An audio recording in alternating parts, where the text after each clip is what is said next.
হিঙ্গলগঞ্জের বাঁশতলীতে আবাসের কারচুপির অভিযোগ। আবাসের তালিকায় নাম উঠেছিল, কিন্তু সেই নাম বাতিল হয়ে গিয়েছে। অভিযোগ, উপভোক্তার বদলে আবাসের টাকা ঢুকেছে অন্যের অ্যাকাউন্টে।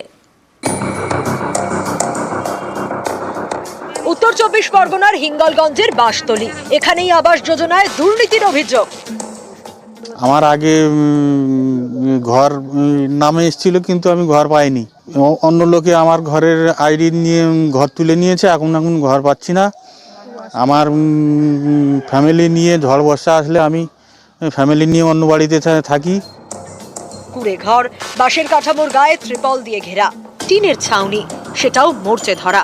এই বাড়ির বাসিন্দাদের অভিযোগ, আবাসের আবেদন করেও ঘর মেলেনি। উপভোক্তাদের জন্য বরাদ্দ টাকা ঢুকেছে অন্যের অ্যাকাউন্টে। ছিল নাম কাটা গেছে, আমাদের জব কার্ডের ঘর অন্য লোকে তুলে নিয়েছে। আর ঝড় বৃষ্টি জল হলে আমরা বাড়িতে থাকতে পারি না, অন্য বাড়িতে বাচ্চা কাচ্চাকে নিয়ে চলে যেতে হয়। হ্যাঁ, লিস্টের নাম আগের বারেও ছিল। আমরা বিডিও অফিসে গিয়ে হিঙ্গলগঞ্জের কাগজপত্র ওনারা বললেন বাক্সে রেখে যান, যে রেখে দিয়ে এসেছি। কিন্তু আমাদের সঙ্গে যারা কাগজ একসঙ্গে পিঠাপিঠি কাগজ দিলাম, তারা কিন্তু সেই ঘর এসে গেছে, আমাদের ঘর আসেনি। তো ওরা পার্টির থেকে কি ষড়যন্ত্র করলো জানি না। হিঙ্গলগঞ্জের বাঁশতলীর পাশ দিয়ে বয়ে গিয়েছে ডাঁসা নদী।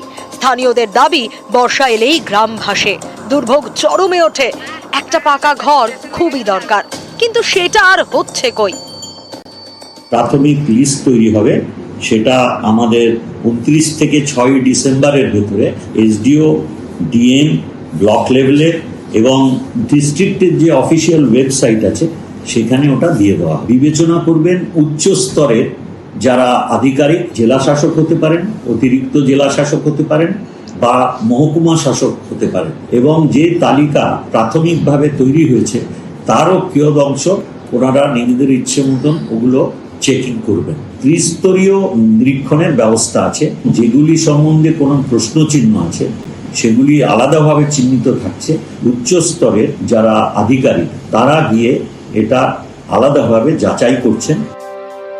বাঁশতলীর বাসিন্দাদের একাংশের দাবি, সমীক্ষা অনেকবার হয়েছে, কিন্তু ঘর তৈরি হয়নি।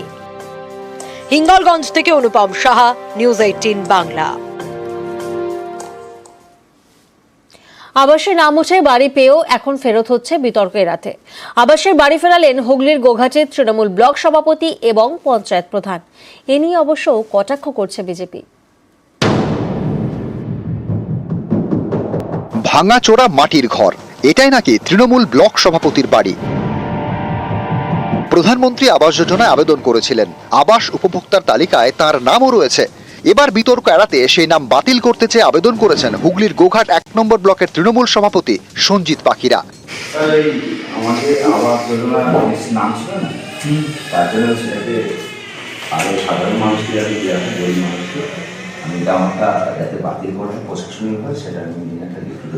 আমার বাড়ির খুবই বিপজ্জনক অবস্থা। মাটির বাড়ি, তো মাটির বাড়ি যে কোনো মুহূর্তেই ভেঙে পড়তে পারে। সেই জন্য শাশুড়ির কাছে গিয়ে আমরা আছি, আমাদের কোনো নিজস্ব বাড়ি। আপনার স্বামী কি ব্লক সভাপতি? হ্যাঁ। মাটির বাড়ি, সেটাও বেহাল। পরিবারের দাবি যে কোনো মুহূর্তে ভেঙে পড়তে পারে। একটা পাকা বাড়ি খুব দরকার। আবাস তালিকায় নামও রয়েছে, কিন্তু আবাসের ঘর ফিরিয়ে দিলেন তৃণমূলের ব্লক সভাপতি। 2018 সালে স্বাধীন হয়েছে, তখনও মাটির বাড়ি ছিল, এখনো মাটির বাড়ি আছে। আমার গোঘাট 1 নম্বর ব্লকের শাসক দলের আমি সভাপতি। আমাদের ধর্ম হলো ত্যাগ করাটাই মূল ধর্ম।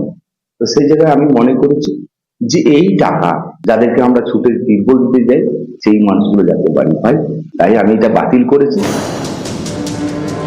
শুধু ব্লক সভাপতি নয়, তৃণমূলের গ্রাম পঞ্চায়েত প্রধানও আবাসের বাড়ি ফিরিয়েছেন। গোঘাটের শ্যামবাজার গ্রাম পঞ্চায়েতের প্রধান প্রভাত গোস্বামী এই মাটির দোতলা বাড়িতে থাকেন। তৃণমূল পরিচালিত গ্রাম পঞ্চায়েত প্রধানের দাবি, এটা তার নিজের বাড়ি নয়, আবাসের তালিকায় তার নাম রয়েছে। তিনিও নাম বাতিলের আবেদন করেছেন। অ্যাকচুয়ালি আমার নিজস্ব কোনো বাড়ি নেই, আমি অন্য বাড়ি থাকি।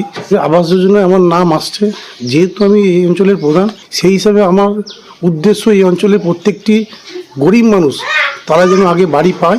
নাম লিস্টে আসার মাত্রই যখনই শুনেছি সঙ্গে সঙ্গে লিখিত দরখাস্ত দিয়ে দিয়েছি। রাজ্যের বিভিন্ন প্রান্তে আবাসের তালিকায় ভুরি ভুরি অভিযোগ। পাকা বাড়ি রয়েছে এমন অনেক নেতাদের নাম দেখা গিয়েছে আবাসের তালিকায়।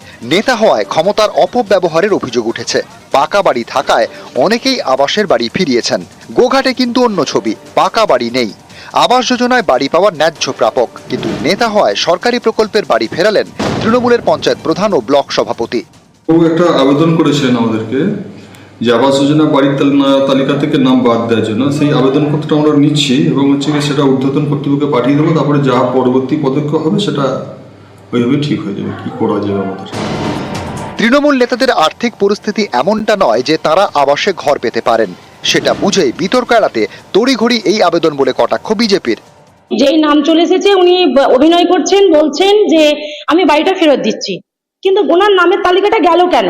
নেতৃত্বদের কাজ সাধারণ মানুষকে পরিষেবা দেওয়া, তো তার আগে তিনি সাধারণ মানুষকে পরিষেবাটা দেননি কেন, বা নিজের নামটা তালিকায় রেখেছিলেন, অন্যের নামটা দেননি কেন? এগুলো পুরোটাই অভিনয় হচ্ছে। এখন প্রকাশ্যে এসে গেছে, নিজেদের মান সম্মান রক্ষার জন্য নিজেরা নিজেদেরকে আগে থেকে ধরা দিয়ে দিচ্ছে। আবাস দুর্নীতি নিয়ে কড়া ব্যবস্থা নিয়েছে রাজ্য, বারবার সমীক্ষা করা হয়েছে, খোদ মুখ্যমন্ত্রী বারবার সতর্ক করেছেন। এই অবস্থায় দুই নেতার এই কাজ অবশ্যই বার্তাবহ। নিউজ 18 বাংলা। রেশন ডিলারে 3 তলা বাড়ি, সেটাও আবার প্রধানমন্ত্রী আবাস যোজনার টাকায়। আর এই বাড়িতে চালু করেছেন হোমস্টে। অভিযোগ, যার কোনো লাইসেন্সই নেই। উত্তর 24 পরগনায় টাকিতে আবাসে অনিয়ম।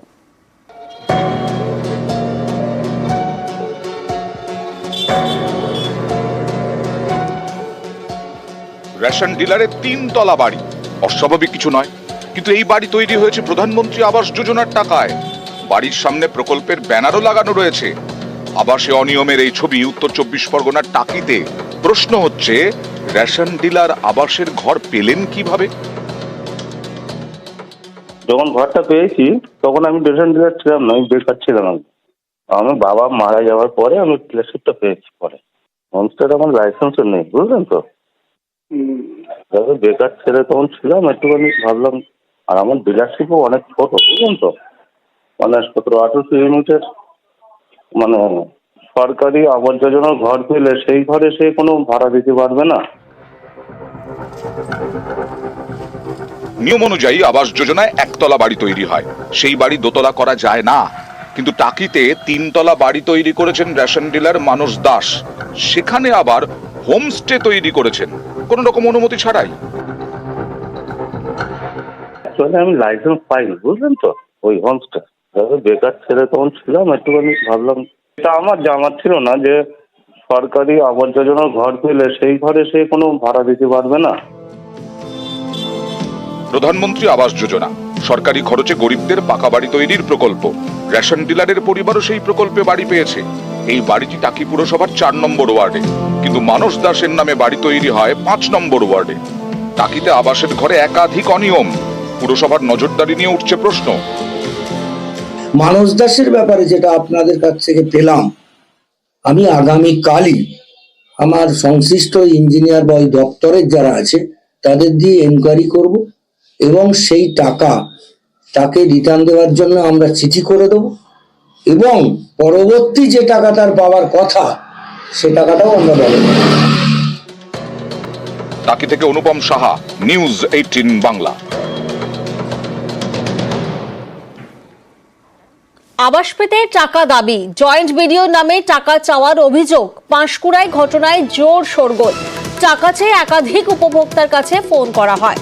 প্রতারণা ঠেকাতে পুলিশের নালিশ বিডিওর। ঘটনা তদন্ত শুরু পাঁশকুড়া থানায়।